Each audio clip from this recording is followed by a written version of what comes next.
Assalamualaikum warahmatullahi wabarakatuh. Kami dari kelompok 5 akan mempresentasikan beberapa materi dari makul sejarah peradaban Islam. Dan yang pertama itu ada definisi sejarah peradaban dan kebudayaan Islam. Sejarah ialah kejadian dan peristiwa benar yang terjadi pada masa lampau. Sedangkan menurut istilah, sejarah adalah ilmu yang mempelajari peristiwa dan kejadian terjadi pada masa lampau. Dan selanjutnya ada peradaban. Peradaban ialah sesuatu yang merujuk pada tahap kemajuan dan pencapaian tingkat tinggi dalam berbagai aspek kehidupan manusia, seperti ilmu pengetahuan, seni, teknologi, dan organisasi sosial. Kemudian ada kebudayaan Islam. Kebudayaan Islam adalah keseluruhan praktik norma, nilai-nilai, dan ekspresi budaya yang dipengaruhi oleh ajaran Islam. Dan yang pertama itu ada periodisasi peradaban Islam. Periodisasi peradaban Islam adalah pembagian sejarah peradaban Islam ke dalam beberapa periode yang mencerminkan perkembangan dan perubahan signifikan dalam peradaban tersebut. Metode studi sejarah Islam. Metode studi sejarah Islam adalah pendekatan atau teknik yang digunakan untuk memahami dan menganalisis perkembangan sejarah Islam. Dan yang pertama itu ada metode deskriptif. Metode ini digunakan untuk menggambarkan fakta-fakta sejarah Islam secara rinci. Ini mencakup penjelasan tentang peristiwa, tokoh, dan tempat yang relevan dalam sejarah Islam. Kemudian yang kedua, metode komparatif. Metode ini melibatkan perbandingan antara berbagai aspek sejarah Islam. Kemudian masuk di materi yang kedua, bangsa Arab pra-Islam. Yang pertama itu ada kondisi sosial politik bangsa Arab. Bila dilihat dari segi sosiologis dan antropologis, bangsa Arab mempunyai tingkat solidaritas dan budaya yang tinggi. Tingkat solidaritas bisa dilihat dari kehidupan bangsa Arab di padang pasir, yaitu kaum Badui. Yang kedua, kondisi sosial ekonomi bangsa Arab sejak zaman pra-Islam. Para pedagang atau pembisnis Arab memiliki beberapa hubungan komersial dengan orang-orang yang berprofesi sebagai pedagang atau pebisnis yang hidup dan beraktivitas ekonomi dari wilayah sekitar Jazirah Arab.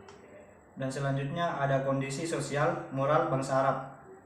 Kebiasaan buruk Arab Jahiliyah. Kehidupan sosial era Arab Jahiliyah sangatlah buruk, di mana perbudakan menjadi hal biasa. Perbudakan dan pelacuran adalah hal yang normal. Bahkan seorang anak bisa menikahi ibu tirinya. Yang terakhir, kondisi sosial budaya kebudayaan masyarakat Arab sebelum Islam. Kebudayaan masyarakat Arab pra-Islam yang paling menonjol adalah bidang sastra Arab, khususnya syair Arab. Negeri Yaman adalah tempat tumbuh kebudayaan yang amat penting yang pernah berkembang di Jazirah Arab sebelum Islam datang. Masuk di materi yang ketiga, masa pemerintahan Khalifah Rasyidin. Yang pertama itu ada sejarah peradaban Islam pada masa Abu Bakar As-Siddiq. Masa awal kekhalifahan Abu Bakar diguncang pemberontakan oleh orang-orang murtad, orang-orang yang mengaku sebagai nabi, dan orang-orang yang enggan membayar zakat. Berdasarkan hal ini, Abu Bakar memusatkan perhatiannya untuk memerangi para pemberontak yang dapat mengacaukan keamanan dan mempengaruhi orang-orang Islam yang masih lemah imamnya untuk menyimpan dari ajaran Islam. Kemudian yang kedua, sejarah peradaban Islam masa Umar bin Khattab. Abu Bakar menunjuk penggantinya, yaitu Umar bin Khattab. Tujuannya Abu Bakar menunjuk penggantinya agar supaya tidak terjadi perselisihan dan perdebatan di kalangan umat Islam. Kebijakan Abu Bakar tersebut ternyata diterima masyarakat pada masa Khalifah Umar bin Khattab. Kondisi politik dalam keadaan stabil, usaha perluasan wilayah Islam memperoleh hasil yang gemilang. Wilayah Islam pada masa Umar bin Khattab meliputi Semenanjung Arabia, Palestina, Syria, Irak, Persia, dan Mesir. Dan yang ketiga ada sejarah peradaban Islam pada masa Utsman bin Affan. Pada masa ini lebih banyak konflik kepentingan di antara penguasa pemerintahan Utsman ibnu Affan, berlangsung dalam dua periode. Periode 6 tahun pertama ditandai oleh keberhasilan dan kejayaan. Periode 6 tahun kedua ditandai oleh perpecahan, tergambar dalam pergolakan dan pemberontakan dalam negeri. Utsman bin Affan diangkat menjadi khalifah menjelang usia 70 tahun. Para ahli sejarah membagi masa pemerintahan Utsman Ibnu Affan pada 2 periode. 6 pertama pemerintahan yang gemilang dan 6 tahun kedua pemerintahan yang kacau. Kemudian khalifah yang terakhir, sejarah peradaban Islam masa Ali bin Abi Thalib. Sepeninggal Utsman, sebagian kaum muslimin menginginkan Ali bin Abi Thalib naik menjadi khalifah keempat. Pada mulanya Ali menolak, tapi akhirnya mau menerima setelah mendapat desakan dari sebagian kaum muslimin. Naiknya Ali menjadi khalifah tidak disetujui oleh Bani Umayyah yang merupakan keluarga terdekat Khalifah Utsman. Apalagi Khalifah Ali dengan segera memecat pejabat-pejabat penting yang dulu diangkat Utsman. Materi yang keempat yaitu masa pemerintahan dinasti Bani Umayyah Timur. Yang pertama itu ada sejarah berdirinya dinasti Umayyah. Dinasti Umayyah didirikan oleh Muawiyah bin Abu Sufyan bin Harb. Ia memindahkan ibu kota kekuasaan Islam dari Kufah ke Damaskus. Kekuasaan dinasti Umayyah terhitung kurang lebih 90 tahun. Khalifah dinasti Umayyah. Para khalifah yang berperan penting dalam memajukan dinasti Bani Umayyah. Muawiyah ibnu Sufyan, Abdul Malik ibnu Marwan, Al-Walid ibnu Abdul Hisham ibnu Abdul Malik, Umar ibnu Abdul Aziz. Dan selanjutnya ada masa kemajuan dinasti Umayyah. Beberapa kemajuan di bidang pengembangan ilmu pengetahuan antara lain: 1. Pengembangan bahasa Arab, dan kedua ada marbat, kota satelit dari Damaskus. Yang ketiga ilmu qiraat adalah ilmu seni baca Al-Quran. Dan keempat ada ilmu tafsir, ilmu hadis, ilmu fiqh, ilmu nahwu, ilmu geografi, dan yang terakhir ada usaha penerjemahan untuk kepentingan pembinaan dakwah Islamiyah. Kemunduran dinasti Umayyah. Penyebab langsung runtuhnya kekuasaan dinasti Umayyah adalah munculnya kekuatan baru yang dipelopori oleh keturunan Al-Abbas bin Abbas Al-Muttalib. Gerakan ini mendapat dukungan penuh dari Bani Hashim dan golongan Syiah dan kaum Mawali yang merasa dikelas-duakan oleh pemerintahan Bani Umayyah. Masuk di materi masa pemerintahan dinasti Bani Abbasiyah. Yang pertama ada sejarah berdirinya dinasti Abbasiyah.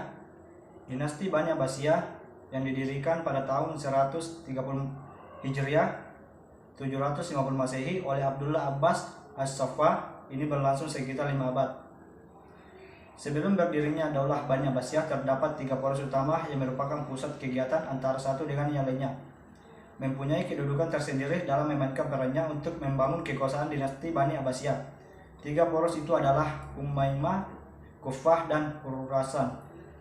Yang kedua, para khalifahnya. Beberapa khalifah Bani Abbasiyah yang dianggap paling berjasa antara lain: Khalifah Abu Al-Abbas As-Saffah, Khalifah Harun Al-Rasyid, Khalifah Al-Ma'mun, Khalifah Al-Ma'mun, Khalifah Al-Mutasim. Masing-masing dari khalifah di atas memiliki peran dan jasa-jasa unik dalam sejarah Abbasiyah, dan pengaruh mereka terhadap perkembangan Islam dan dunia Arab berbeda-beda.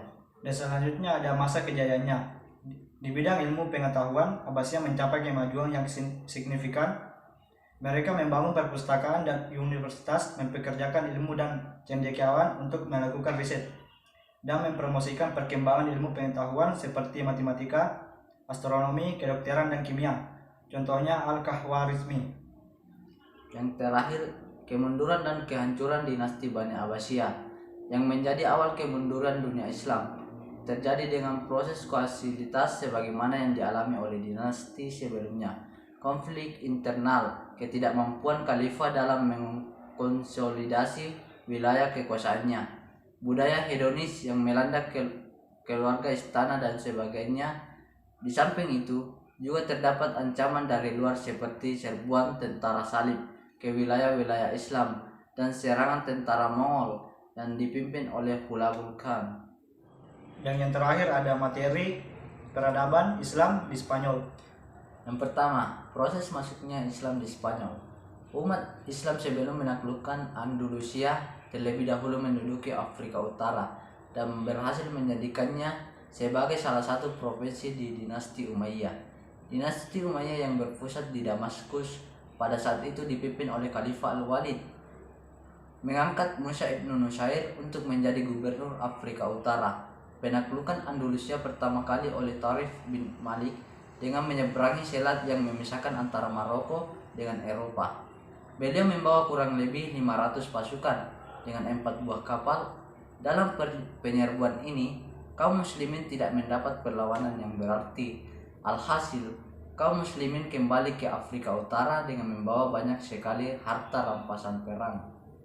Dan selanjutnya ada Khalifah Islam berperan dalam peradaban Islam di Spanyol. Yang pertama itu ada Tarikh Ibnu Malik. Pertama pada tahun 710 Masehi, tentara muslim dengan sejumlah 500 orang dipimpin oleh Tarikh Ibnu Malik mengawali ekspedisinya. Ia mendarat di sebuah tempat yang akhirnya dinisbatkan pada namanya Semenanjung Tarifah. Tarikh Ibnu Malik berhasil menaklukkan wilayah tersebut. Khalifah yang kedua, Musa ibnu Nusair, mengutus Panglima Tariq bin Ziyad tahun 711 Masehi dengan memimpin pasukan sebanyak 7.000 orang. Ia mendarat di dekat Gunung Batu Besar yang kini jabal itu diabadikan dengan namanya Gibraltar. Dengan kekuatan tambahan, Tariq bersama 12.000 pasukan. Dan yang ketiga ada Musa ibnu Nusair. Bulan Juni 712 Musa ibnu Nusair berangkat ke Andalusia membawa 18.000 pasukan mendatangi kota-kota yang belum tertaklukkan oleh Tariq. Di kota Talavera, Tariq menyerahkan kepemimpinannya kepada Musa.